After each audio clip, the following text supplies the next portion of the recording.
Alright, today you're going to be adding and subtracting polynomials. Polynomials is just a group of letters, variables, and exponents. So the first thing you're going to do is to add or subtract polynomials is to combine like terms. Now, you've got to remember that in order to be a like term, they have to have the same variable and the same exponent. So if I'm looking at this first example, I can't combine a t and a t squared because they're not the same variable and same exponent. I can only combine t squareds and t squareds together, and then t's, and then constants and constants. So remember, in order to combine like terms, they have to be the same variable and same exponent. So when I'm looking at my first example, I see that I do have 4t squared and 9t squared. So if I combine those two together, that's going to give me 4 plus 9 is going to be 13t squared. Now for the next one, I see that I have 6t and negative 3t. There's a subtraction in front, so that's going to be negative.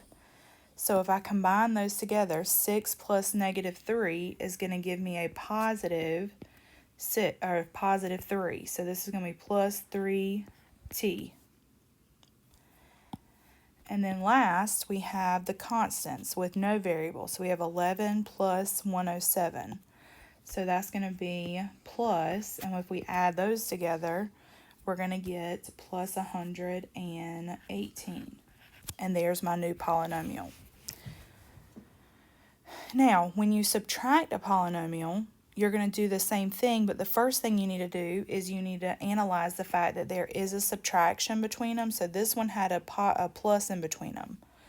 And we need to get rid of that subtraction sign. So we're going to turn this into an addition sign.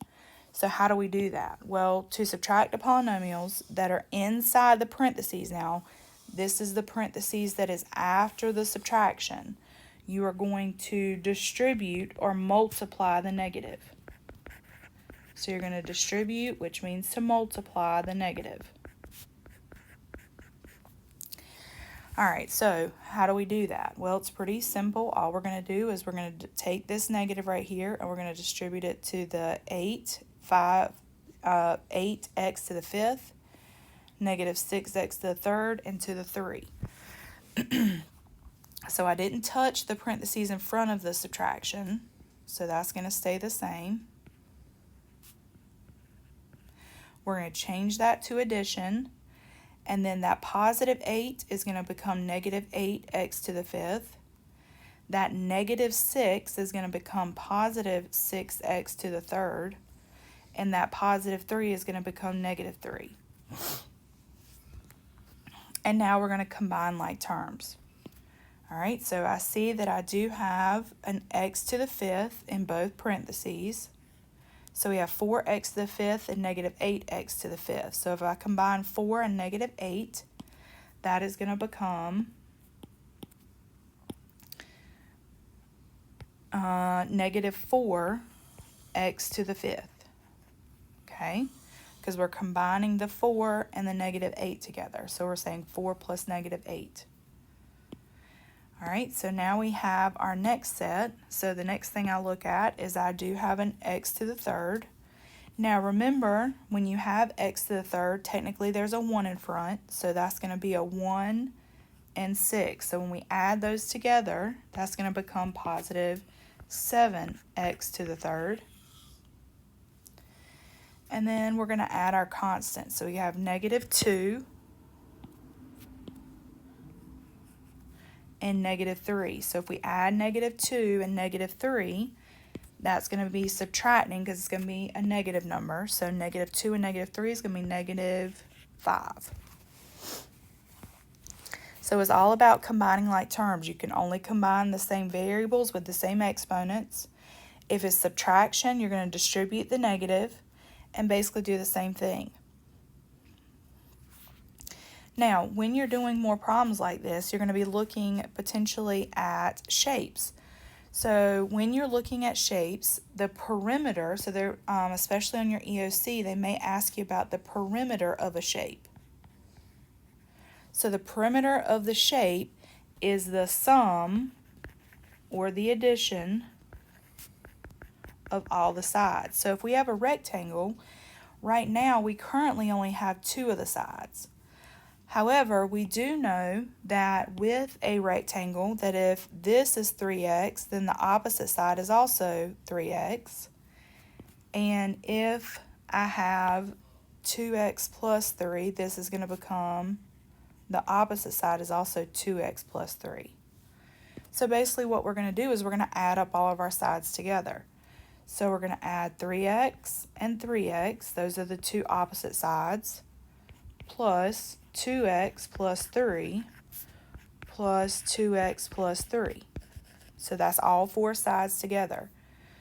So we have the 3x, which went here. We have this 3x that went here. We have 2x plus 3, that was the original side, and then another 2x plus 3 is the opposite side. And now we're just going to combine like terms. All right, so I have an x, another 3x, a 2x, and a 2x. So if I combine all of those together, that's going to give me 3 plus 3 is 6, plus another 2 is 8, plus another 2 is 10. So this is going to be 10x. All right, so now we're going to look at the constants. So we have 3 plus 3. So 3 plus 3, that's going to give me positive 6, so plus 6. And that's the perimeter of that shape. Now obviously we don't know the exact number, but it was polynomials. They had variables and numbers. Now another thing that they may ask you to do is they may ask you to find the missing side. So if they're asking you to find the missing side, you're going to add the known sides together. So you're going to add what you do know, and then you're going to subtract that from the perimeter. So actually, let me correct that. To find the missing side, you're going to subtract the known sides from the perimeter. So for example, if I have a triangle and I know that this is 7 and this is 5 and I want to find the missing third side, and I know that the perimeter is 20, then that means that we have 5 plus 7 is 12. So then 20 minus 12, that's going to give me 8. So I know that the missing side is 8. We're going to do the exact same thing with these polynomials. So the first thing that we're going to do is we're going to subtract the sides that we do know, but I'm going to go ahead and add them together to make it easier. So I'm going to add these two together. So right now, I know that I have 3p and 3p. That's going to give me 6p.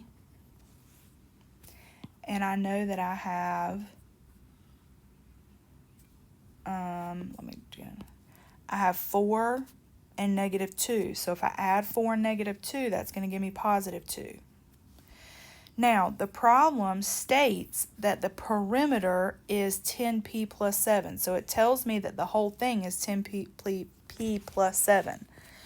So I can do one of two things. I can either say, okay, I know that 6p plus something gives me 10p. Well, what would that be? That would be 4p. And then I have 2 plus something gives me 7. Well, that would be 5. And that could help me find the missing side. But then if you start having negatives, that could potentially trip you up. So what I do is I say I take the perimeter and I subtract the known sides.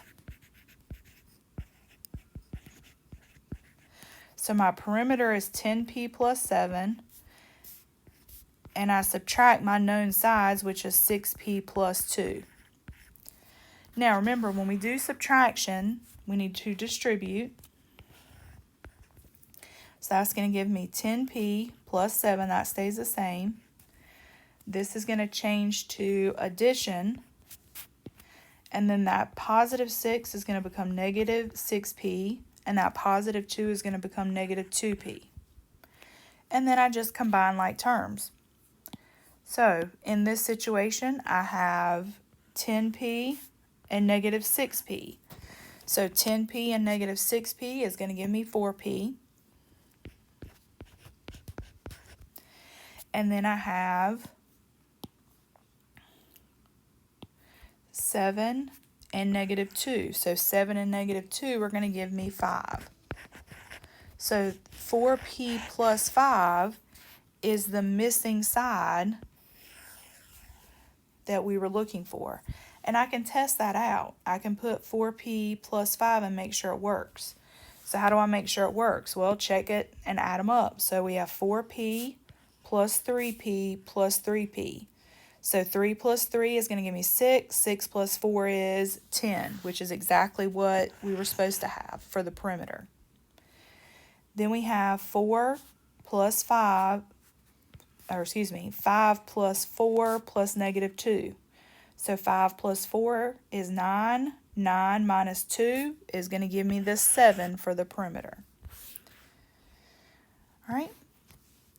You are going to be completing a delta math with this as well. And just remember, to combine like terms, or to add and subtract, you just combine like terms. They have to have the same variable and same exponent. I can't combine a t squared and a t, or an x to the 5th and an x to the 3rd. We can only combine variables with the same exponent.